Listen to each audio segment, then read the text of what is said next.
അല്ല ചന്തേ, നിങ്ങൾക്ക് ഇത്രയും കാലം ചൂടുവെള്ളം കാച്ചി തന്നത് ഞാനല്ലേ? ഇനിയിപ്പോ ചൂടുവെള്ളം കാച്ചാനായിട്ട് ഒരു പെണ്ണിനെ കെട്ടിക്കൊണ്ട് വരേണ്ട വല്ല കാര്യമുണ്ടാ? ഞാനിങ്ങനെ പന പോലെ വളർന്നിട്ട് നിങ്ങൾ കാണുന്നില്ലേ? നാണുണ്ട് നിങ്ങൾക്ക്? ഈ വീട് എന്റെയും കൂടിയാ. എന്നെ തടയാൻ ഇവന് യാതൊരു അധികാരവും ഇല്ല.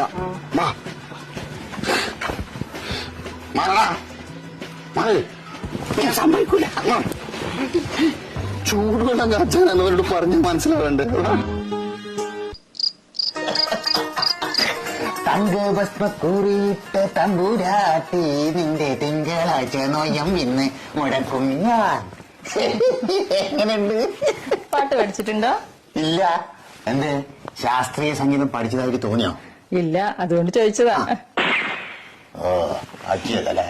ആ എനിക്ക് നമ്മൾ അത്ര ഒരു വില ഉണ്ടാവൂല. പ്രായം ഇച്ചിരി കൂടിപ്പോയോണ്ടേ. പണ്ട് ഞാനല്ല എന്റെ നല്ല പ്രായത്തില് ഇവിടുന്ന് ഒച്ചത്തിൽ പാട്ട് പാടുമോ അയൽവാസികളിൽ ഓടിപ്പാഞ്ഞു വരും. എന്തിനാന്നറിയാം എനിക്ക്? ഇല്ല. ഇപ്പൊ ഇട്ട പാട്ടിന്റെ കാസറ്റ് ഒന്ന് തരുമോന്ന് വെച്ചിട്ട്.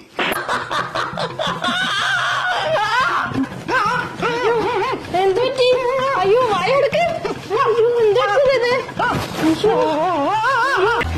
ഇതേതാ ഡോക്ടർ? ഇത് നമ്മളെ തൊട്ടടുത്തുള്ള ഏറ്റവും നല്ല ഡോക്ടറാണ്.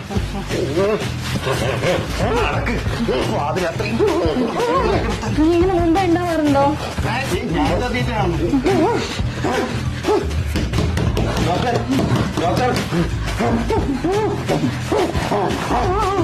ഇവിടുത്തെ ഏറ്റവും നല്ല ഡോക്ടറാ. ഡോക്ടർ എന്തേനു? ഡോക്ടർ സാറേ, ഇത് വാരി സുഖമില്ലട്ടോ.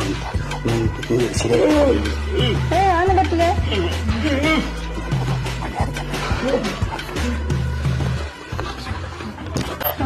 പിന്നെ അടക്കടത്തേക്ക. അച്ഛൻ എന്താ പറ്റിയ മോളെ? മോളല്ല ഡോക്ടറെ, ഇത് എന്റെ അച്ഛന്റെ പുതിയ ഭാര്യ. ഇന്ന് ഇവരുടെ ആദ്യ രാത്രിയായിരുന്നു. സന്തോഷം കൊണ്ട് ചീച്ചപ്പോ വായി തുറന്നുപോയി. പിന്നെ അടക്കാൻ പറ്റുന്നില്ല ഡോക്ടർ. ഇത് TMJ ഡിസോർഡർ ആണെന്ന് തോന്നുന്നു. ചിക്കൻ കഴിക്കുമ്പോഴും കൂട്ടുപായിടുമ്പോഴൊക്കെ വരാൻ സാധ്യതയുള്ളതാണ്. ഡോക്ടർ ഈ പറഞ്ഞതൊന്നും ഇവിടെ സംഭവിച്ചിട്ടില്ല. അതൊക്കെ പോട്ടെ, ഇതിപ്പടക്കാൻ എന്താ ഒരു വഴി? അത് ഞാനിപ്പോ ശരിയാക്കി തരാം. ഇതെന്നാടോ വായില്? അത് പിന്നെ ഡോക്ടറെ, വായു അടപ്പിക്കാൻ വേണ്ടിട്ട് കുറച്ച് കടലമണി വായിലിട്ട് കൊടുത്തതാ. എടോ അങ്ങനെയൊന്നും ചെയ്യാൻ പാടില്ല. തൊണ്ടയെ കുടുങ്ങി ചത്തുപോകൂലേ?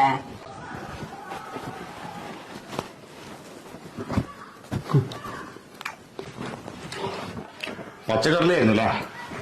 അല്ല, പാതിരാത്രികൾ വായി തുറന്നിങ്ങനെ നിൽക്കുമോ? ഞാൻ കടല വറക്കാൻ പോവാ. വീട്ടിലെത്തുന്നവരെ ഇത് ഇങ്ങനെ കെട്ടിക്കോ. അങ്ങനെ ആവുമ്പോ വീണ്ടും തുറന്നു പോവില്ല. മനുഷ്യന്മാരെ വായി തുറന്നാല് മൃഗ ഡോക്ടർ കൊണ്ടുവരുവാ.